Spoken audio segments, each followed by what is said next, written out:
السلام علیکم سامعین، 10 رجب المرجب کی تاریخ شروع ہو چکی ہے، 1 فروری ہے۔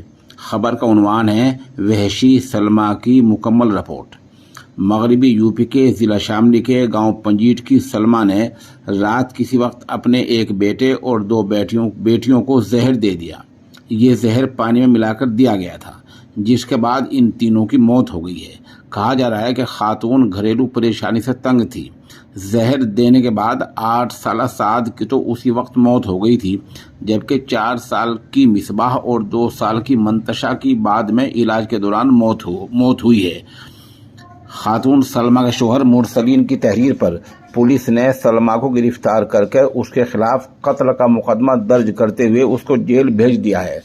زینب نامی ایک بچی بچ گئی ہے، جو اس وقت مدرسے میں تھی۔ کیرانہ کوتوالی انچارج انسپکٹر پنکج کمار تیگی نے صحافیوں کو بتایا کہ لاشوں کو پوسٹ مارٹم کے لیے بھیج